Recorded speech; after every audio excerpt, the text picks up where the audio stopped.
91.3 WTSR Trenton. This is the El Presidente here with the Chainsaw Symphony. We have a special guest on the line right now. He plays guitar in Hellyeah. They're on the road with the Rockstar Energy Drink Mayhem Festival. Wears a black cowboy hat. Ladies and gentlemen, Mr. Tom Maxwell. How you doing, Tommy? Hey. I'm doing well, man. Thanks for having me. You don't mind if I call you Tommy, do you? No, that's what everybody calls me anyway. All right. I used to work with this one cook, and his name was Mike, and if I called him Mikey, he would freak out, so he's checking. Oh, jeez. Well, no problem with that on my end, so. So, anyway, you had a bit of bad luck recently. Broke the foot in 3 places. What the hell were you doing, Tom? I mean... Well, actually, I was getting a ride back from staging area in Munich, Germany at the Olympic Stadium, and the guy, I was on the back of a golf cart. Dude hit the brake really hard, and then when it corrected itself, kind of pushed backwards. Uh-huh. I wound up getting tossed off and landed on my right foot and shattered my ankle on both sides, and wow. Had to get rushed to the hospital, get emergency surgery, and six screws on one side, and then 9 screws and a plate on the other side, and damn, getting some kind of RoboCop-looking cast. I have about another week on that left, so it's healing good though. No pain, it's healing really good. The surgeon in Germany performed a flawless procedure. Wow, that's crazy stuff, man. Yeah.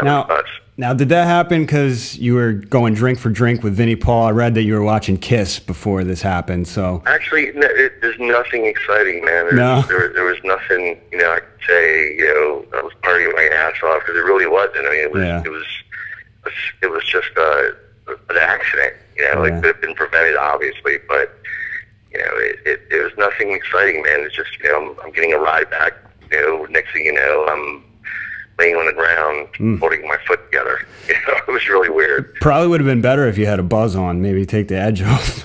Yeah, probably, but I was in shock, once that happened, I didn't feel a thing, and, when I got to the hospital, they pretty much told me how to go into surgery, and next thing you know, I'm on the operating table, and then next thing you know, after that, I'm waking up, so it was pretty crazy, it happened.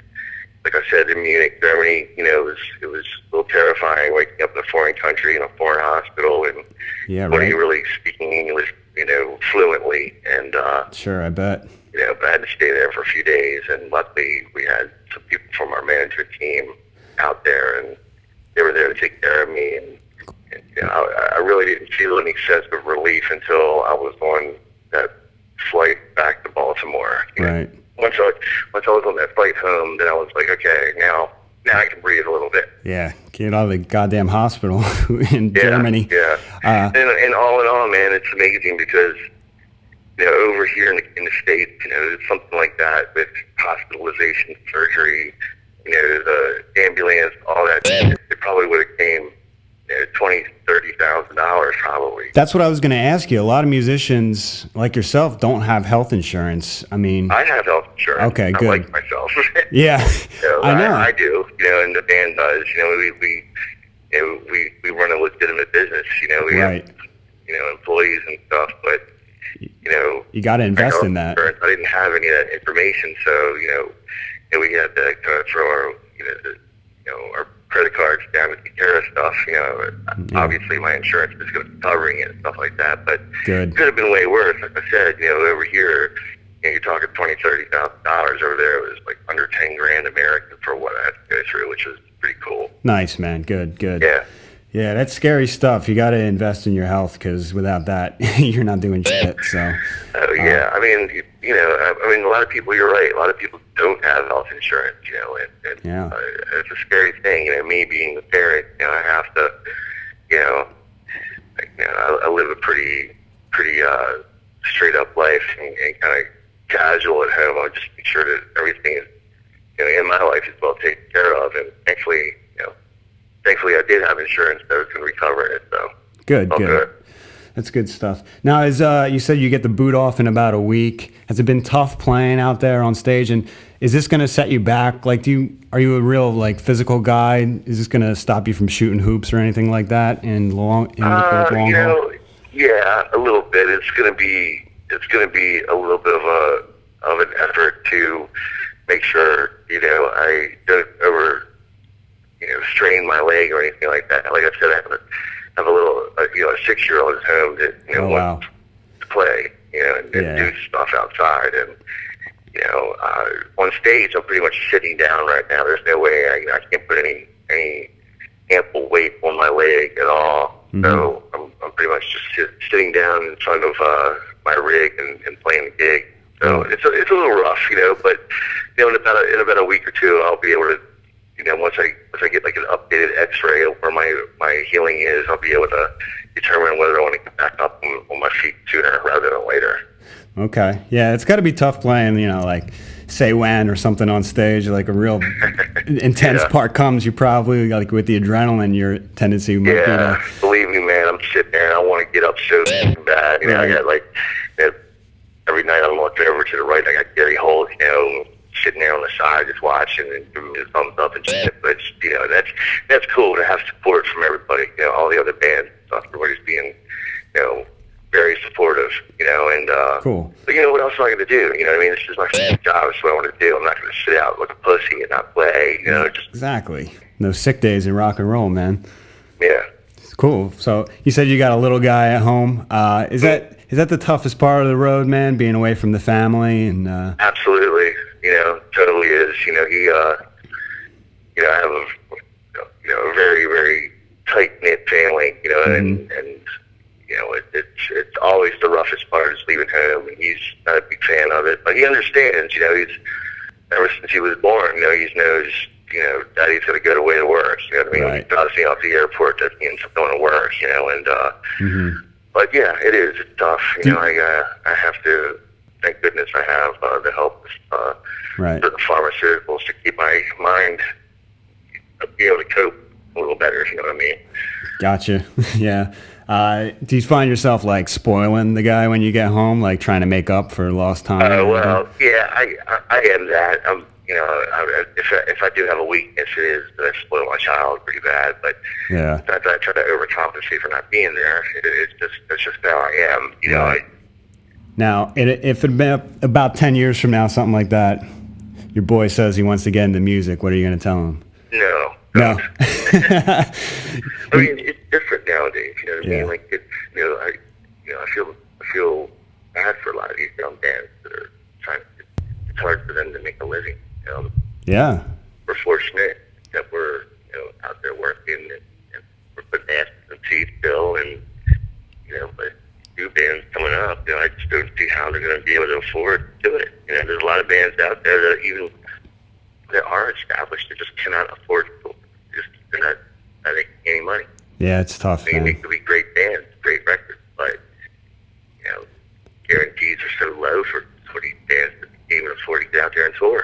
Yeah, John Reese, I was just talking to him, and he was saying that a lot of bands are just over touring now, and it just kind of lowers your value and limits what you can do. You have to be smart. Luckily for us, we have lots of different revenues. Coming in. Good. Publishing is a big deal for us. Luckily, you got a good publishing deal. What's that? You got a good publishing deal? Well, I retain all my publishing. But great. When you have songs that are top 10 country, you know what I mean? It beautiful. It helps out quite a bit. I bet. It definitely helps to have a presence out there on radio, even though we're not like a pop rock band, but we do get our fair share of airplay out there, which we're very thankful for. But good. You have to be clever, man. You have to really, think about how you're going to make money and have different, revenue streams coming in. Sure. Not just off of shows and merchandise, but there's... Yeah, you gotta be a hustler, man. You gotta be a hustler, make it work. And then how to make decisions, invest properly, and stuff like that. And if you have the means to do that, then do it. Like I said, in this business, it's an absurd business, and I don't see a lot of bands, getting a fair shot. Yeah, it's tough, man. So let's talk about. Have you started writing for the new record yet? I know that you have been working on some acoustic treatments of a few tracks from Blood for Blood. Is that almost complete? And have you looked ahead to the next record yet? Yeah, I mean, we did some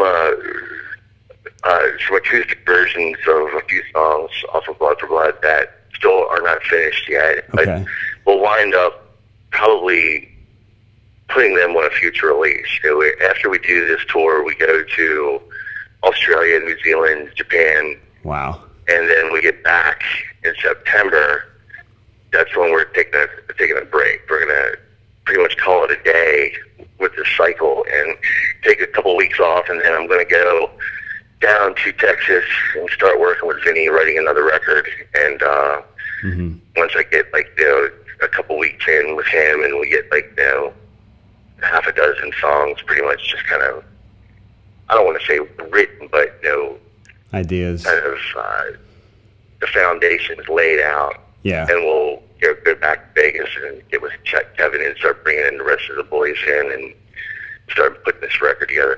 I mean, I'm writing, but I'm not writing songs. I call it, I'm mining right now. You know what I mean? Yeah. I'm kind of just chipping away, trying to find hooks and riffs and stuff like that. And you got the phone on you at all times to record an idea. Yeah. I just woke up I was just telling the guys the other night. I woke up 3:30 in the morning with riff in my head, and thank goodness I had my iPhone. It was a voice recorder, and I just kind of hummed the riff in. I was gonna say, are you picking up a guitar? Or are you going dun dun dun dun dun dun? Well, I'm doing exactly what you just did. I'm just mouthing it out. Getting the momentum down. But my guitar tech, he puts one of my guitars in our dressing room every day, so I have that in there. And it's just a process with me. I don't when I'm writing songs, man. I don't sit back and think about what type of song I'm going to do. It's more of I kind of happen upon it. And when we wrote Blood for Blood, it was the same way. It was very transparent, very organic, and that's the way I've always wanted it to be. It took it took 4 records to get to that album. I really wanted to shed that skin, that party metal and stupid ass alcohol and ass kind of shit that, what we got pigeonholed into, because that's not me at all. I'm a hardcore kid from Baltimore, and when me and Chad first put this band together, it was our little dream that we did. We wanted to be a fucking metal, full-on, crushing band. Yeah, I like some of that party stuff, but my heart is definitely more in the hardcore style, and I think Blood for Blood is definitely your finest album. And yeah, I mean, listen, there's nothing wrong with just stuff like that, but when you're pigeonholed it and that's what you're known as southern metal party band, I was like, fuck you. Not that, you know what I mean? And it can get old too. Ways with Greg, I was like, this was my opportunity to fucking be like, you know what? I'm not gonna have anybody fucking talk about me anymore with what I want to fucking do musically. I gotta bring up one thing. Your last band, Nothingface. I'm a huge fan, man. It's just so many great memories are linked to that music for me. And I just was wondering, when's the last time you spoke with Matt, your vocalist in Nothingface? Oh God, probably 2008. Probably. Oh wow, long time, huh? Like that, yeah. He does his own thing. He's been his life. What he does, I'm not. It's not a part of the way I like to live my life. Kind of lost its way. You know what I mean? And okay. I like to surround myself with positive people. Yeah. That are wanting to work hard and fight.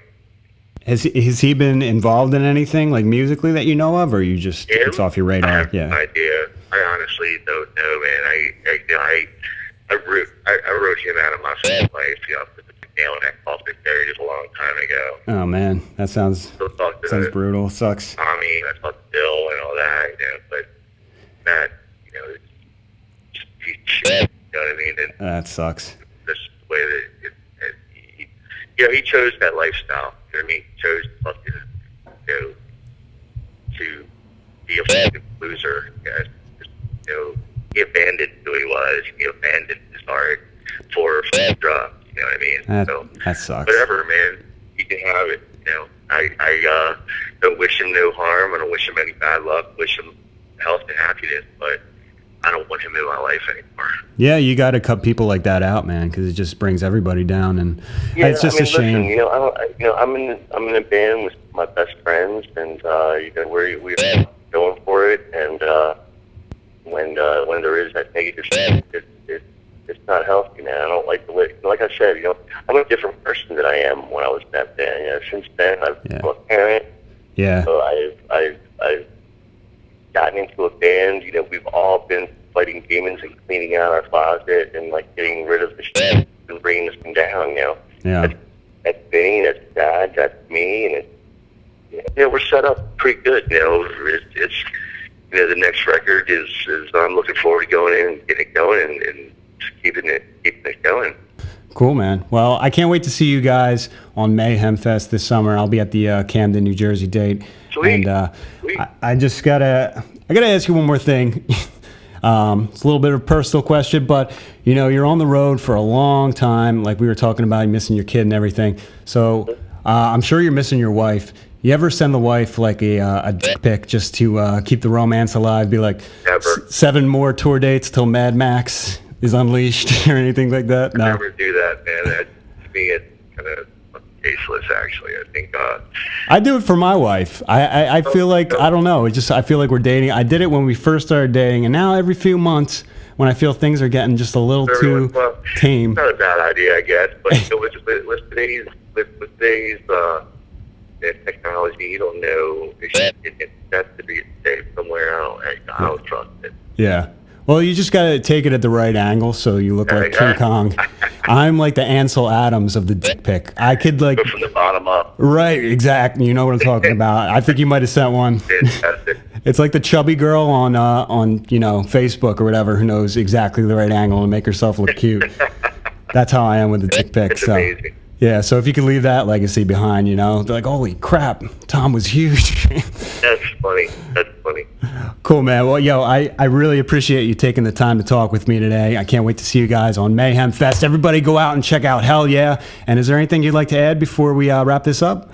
Well, hey, man, pretty much you just said it. Everybody just did the last chance to see us, man, or at the end of the year, pretty much. Right. So get out there, guys. Sure. Go see Hellyeah. We're going to spin a little Hellyeah right now. Tom, thanks so much again. Take care, brother. Take care, man. Thank you. Bye.